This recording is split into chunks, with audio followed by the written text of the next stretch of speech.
За та бүгдийн өнөөдөр ямар гэрээ. За цаг гişүүд нэлийн асуух шиг болсон. За хамгийн нэгдүгээрт хинэн шалгах тухай хуулийнхаа дагуу одоо орж ирсэн аптекерийг шалгах гэж байгаа гэдгээрээ ашиг сонирхлын зөрчилтэй байгаад та энэ бүрэлдэхүүнд нь орж болох уу? Бүрэлдэхүүнд нь миний уншсанаар бол ашиг сонирхлын зөрчилтэй хүн бүрэлдэхүүнд нь орж болохгүй юм билээ. Төр хорооны. Тэгэхээр салгах нийлүүлэхийг бол мэдэхгүй, ямар ч гэсэн одоо ороод ирцнээр бол та өөрийгөө шалгах тухай асуудал оруулж ирдэ шүү дээ. Нөгөө нэг хадны манга ухаан хотыг нэр бариад ухаан хотыг урдаа барьчаад тэр нэг аптекернүүдийг өөрөө шалгах гэдэг юм л да.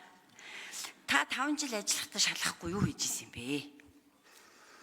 Өмнө нь 2 жил ч үлээ хэрэг ирлийн дараагаар ажиллаж байхдаа айл ирч шалгаад учир начрыг нь олчихгүй яасан юм бэ? За тэгээ сүүлийн 1 жилийн тухайд бид нар асуугаал идэв байсан. Шалгаж байгаа мó юу болж ийна? Нөгөө ухаан удаг гэд. Үндсэн хуулийнхаа дагуу одоо нөгөө тодорхой хувийг нь буцаад төрж авах ёстой гэдэг асуудлыг та сошиалар бол байнга явуулдаг, өөрөө ч хэлдэг. Тэр ажлаа та тэг юу болгосон юм бэ? Миний санаж байгаагаар бол 7 хоног болгон та эдийн засгийн зөвлөл дээр энэ ухаан удгийн компани захиралтай уулзаа суудаг байсан шүү дээ. Тэр үеэрээ яг өөрөө ажиллаа хийж байхдаа энийг яагаад шалгаагүй юм бэ? Ер нь тэр үр дүн чи юу болсон юм бэ? Буцааж авах.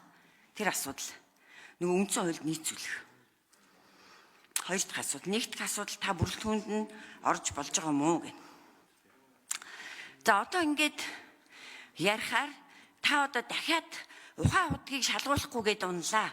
Гэд сошиалор 15 давхраасаа балбуулаад унах уу? 3 дахь асуулт. За 4 дахь асуулт. Ер нь бол ухаан удгийг шалгаасаа мэдсэн бол би бас тэр ажлын хэсэгт нь орё гэж бодсон. Даанч мэддэхгүй ингээд гялс зуруулаад явцсан байлээ. За 5 дахь асуулт. Харьбины хэлцээр бол маш чухал. Нин шин байгуулагдсан гэрээ. Тэгэхээр энэ гэрээгээ одоо асуудал дагуулхаас өмнө асуудалгаа бол шалгаад за одоо Монгол улсын эрх ашигын төлөө болгох шаардлагатай бол болгоод ингээд засах нь нөгөө хэдэн жил ярьж байгаа тэр ухаан удагтай одоо шалгахаас арай илүү үр дүнтэй юм шүү. За 3 сая бүгд ярьж ин тэнд ажлын хэсэг байгуулагдчихсан ажиллаж шít. Тэгээ тэр ажлын мөнгө төгрөгийг яагаад өгөхгүй байгаа юм бол их хурлын дараагаас асуух уу? Санхүүжилтийн асуудлыг шийдэхгүй байгаа гэсэн. Тэрийг яагаад бушуухан шийдээд тэр эксперт эрдэмтдийн ажлыг хийлгэхгүй байгаа юм бэ? Нэгэн эхэлсэн ажлыг. За одоо биржээр үн хэд байгаа вэ? Нүрсний. Бидний шалгах гээд байгаа гол нюанс чинь тэр байгаа шүү. Биржийн үнээр худалдаж авахыг айлын тал хүлээн зөвшөөрлөө гэсэн нэг бичиг яваад байгаа шүү дээ. Гэхдээ 5% л хөнгөлт үзүүлээч гэж хүссэн айлын тал гээд.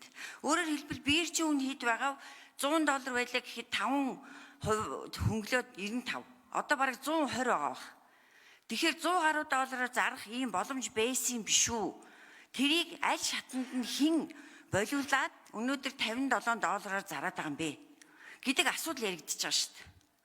За хэрвээ энийг зөв болгох юм бол бараг 10 орчим тэрбум долларын ийм одоо ашиг Монгол улсад орох нэ гэд хүмүүс яриад байгаа. Үнэн эсхийг мэдэхгүй. Гагцгүй бид нэр шалгаж мухарлах ёстой. Шаардлага.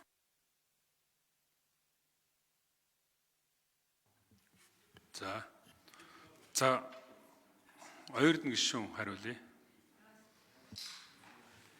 За.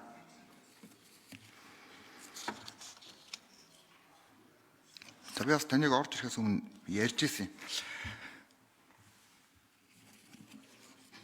Тэр хүрээтэй холбоотой асуудал дээр энэ нөгөө харьбины гэрээг шалгахыг дэмжиж байгаа эдийн засгийн байнгын орон дээр би байр сууриа илэрхийлсэн.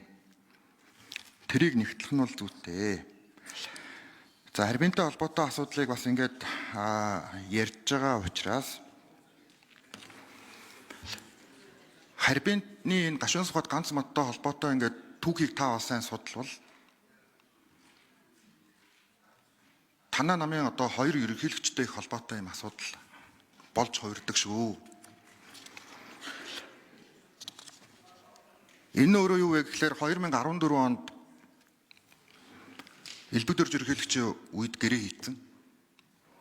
Дараа нь Батулга ерөнхийлөгч нөгөө нарийн царгаа өргөн цариг болгоцсон. За ингээд энэ маргаан явж гад Хятадын талд 10 жилийн хугацааны юм алдагдсан боломжийн өртөг үүссэн.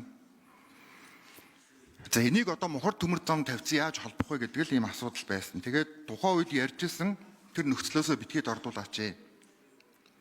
5 толгойтой холбоотой асуудлыг лицензийг нь олгохоор гэрээ хийцэн байсан.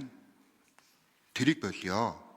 Тэгээ хоёр улсын засгийн газар MCS гэдэг компани байхгүйгээр хоорондоо хийчихээ л гэдэг ийм л гэрээ болсон. Тэгээ Туван сайд, Алтан гэрэл сайд тухайн үед бүгдээрээ л хамтдаа ажилласан.